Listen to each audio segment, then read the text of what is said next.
Thank you very much, guys. And well, the Fisho said it as well. When it comes down to picks and bans, the bans from the Copenhagen Wolves' side not making sense to you at all. Not at all. They banned out 3 junglers. Still, Lulex managed to get Sejuani, which is top pick, of course, and Gragas on Copenhagen Wolves side. Something I would like to talk about as well is the fact that Copenhagen Wolves prioritized in the second rotation Nami over Ari, and I think Ari would have fit perfectly into the comp because she's strung out throughout the game and she doesn't really have any counters, so she can provide pressure on the map that they needed, while Orianna just scales. One thing I want to touch on is the fact that H2K had so many tools for initiation. You know, Deficio touched so many times in that game. H2K, Copenhagen Wolves, with their protect the AD carry comp, were looking to have a scenario where they wait for H2K engage and kite back. Yeah. Dance, dance, dance, draw out the fight, buy time for Kog'Maw. The problem is they were never safe enough and they were never in the right spot. So every time H2K used their initiation tools, they could punish Copenhagen Wolves. Let alone the fact Copenhagen Wolves never touched a dragon. Yeah. 35 minutes in, no dragons, no barons. They had zero control over the dragon pit, and you just simply can't give that up to a team like H2K. It's like if you're banning out junglers, and Sejuani is probably the hardest counter to that team comp, why don't you just ban Sejuani? It makes no sense to me. Definitely some glaring errors there. You talked about the dragon control and the team fight presence for H2K, knowing that you have to initiate on the Kog'Maw, but when the Kog'Maw is not even there, it makes it a lot easier. So let's take a look at one of the replays that defined the game for us, and knowing that H2K would probably pull that one out. Yeah, you're 100% right. The biggest thing to note, look at the top lane. Freeze is miles away. Despite the fact H2K get, honestly, a terrible engage with nearly everything missing, they still commit and throw themselves at this fight because they know the protect, the AD carry comp doesn't have anything to protect. So they're going to run Copenhagen Wolves down. Dragon actually is spawning in about 40 seconds after this. And the main thing from H2K is just very, very smart, very decisive play. Yeah. They never allowed the Wolves to kite and draw out those team fights. Most definitely, but what is important to note to me is the fact that this is not Free's mistake. Like Copenhagen Wolves, just take a look at the vision. They could have predicted this play. It was really, really easy to predict. They had the vision that was needed for it. Yeah, and something also sort of leading up to this point, I was very impressed with Kissing on Thresh. I think his lanterns saved so many people. He hit some very crucial hooks early on in the game, missed a few at the end. But I think very important to note, if Kissing, who is the game changer for the team, is firing on all cylinders, H2K just steamrolled for that win. Yeah, for sure. Is what we've seen throughout the entire split, actually. And I also want to give some praise to Ryu. As we were talking about Soren versus Ryu in that featured matchup, his charms were definitely on point and also allowing him to step up in this one. And now for the Copenhagen Wolves, you have that Juggernaut comp. You know they're going to scale well into the late game, but they kind of dropped everything until that late game point that never even got there. So how do they have to go into this next game knowing, okay, we can't let it go that well, but we know that late, but we know our mid game isn't that well. Will some picks maybe make it better for them? I would imagine them kind of dropping the idea, but the fundamental mistake they did in the pick and ban phase was not banning Sejuani and of course giving up Ahri. I think Ahri is just perfect for the comp. Even though Orianna makes sense, but you're too reliant on scaling. And that kind of gameplay doesn't work against H2K that is very refined in their play. Yeah, and I also, like, if Wolves want to go with the same strategy, Nidalee, Rek'Sai, great, fine, I can accept those bans. A Lee Sin ban in this patch on this meta, I don't think it belongs. If you're going to go for jungle priority in 5-6, I agree, replace Sejuani.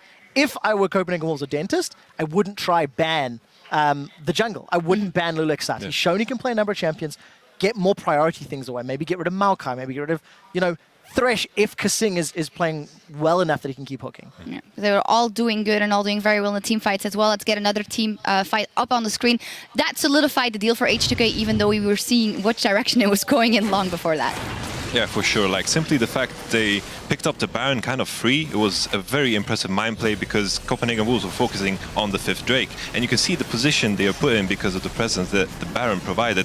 That Freeze is in kind of an awkward position where he can only hit Lulex and Odoamne. Orianna ulti gets wasted, and after that, Ryu can basically come in and clean up Freeze when he's in this concave position, and that basically seals the deal. Yeah, and again, this also just highlights that Copenhagen Wolves are not maybe understanding their own team composition. If you want to kite and fight, you don't lock yourselves into a choke point. If you want to run away and peel, you need space to move and you need your team to be grouped effectively.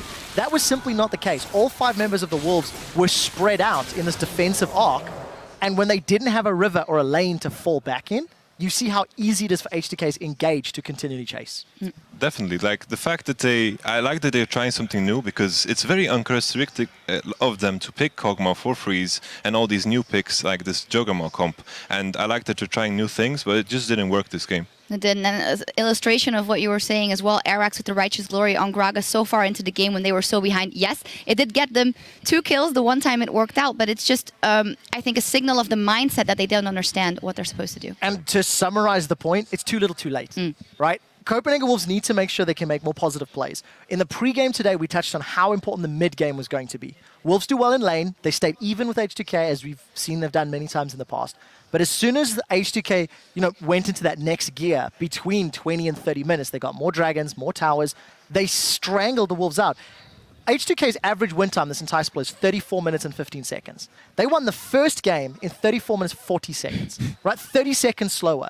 The exact same style, the exact same decision-making. Wolves need to counter it to be able to put up any sort of fight. Yeah, everything going to plan for H2K. Well, we're just minutes away from Game 2 between the Copenhagen Wolves and H2K. And as we go to break, we'll hear from how the Wolves changed their postseason focus from promotion relegation to the spring playoffs. Yeah, a lot of people call Copenhagen Wolves a stepping ground for a better team. So the Copenhagen Wolves have had players like Reckless, Forgiven, Amazing, all these fantastic players, but they all went on to bigger teams and bigger organizations. They didn't stay in the Copenhagen Wolves. After Forgiven and Amazing left, there were no particular solo players that impressed me like huge. I didn't have a high opinion on them. As such, last place team who's like fighting for relegation isn't really impressive.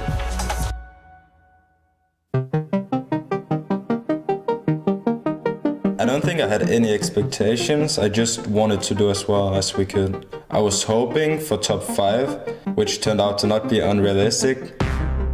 I guess you could really feel that the boys were absolutely tired to play relegations. That was the main goal. They said, I don't want to play relegations anymore. So for us it was, we want to go top 5. We have the potential, we have the players, and now we're just going to make it work. They jumped back in. That is a massive gnar! Copenhagen Wolves lock H2K up. They're going to try clean house. I think the main reason we've improved a lot is that we trust in each other and that we can talk to each other about mistakes. We've also flipped around a bit of our playstyle early in the split, where we were trying to play what was meta, and then we decided that we should just play completely to our strengths, which are team fights.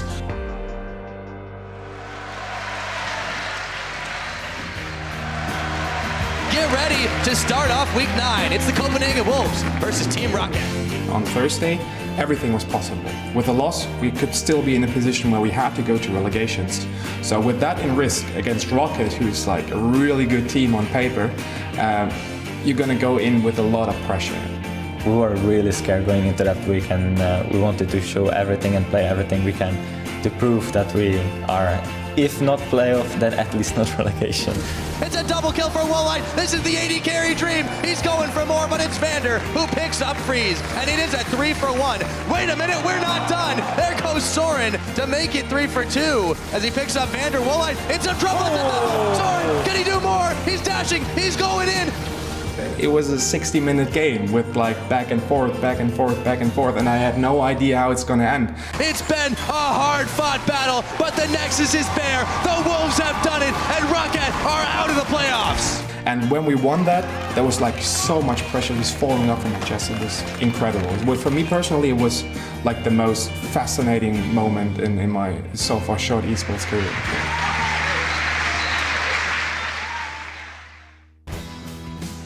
Right now, we're at the best position possible.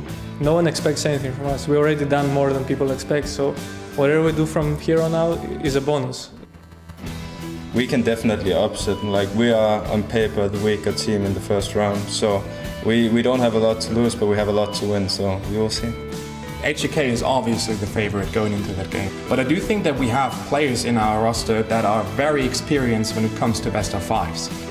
We're going to be prepared for H2K. We're going to give our best to advance to the top 4. And if we manage to do that, that would be utterly amazing. Come on, Wolves top 4, that would be crazy.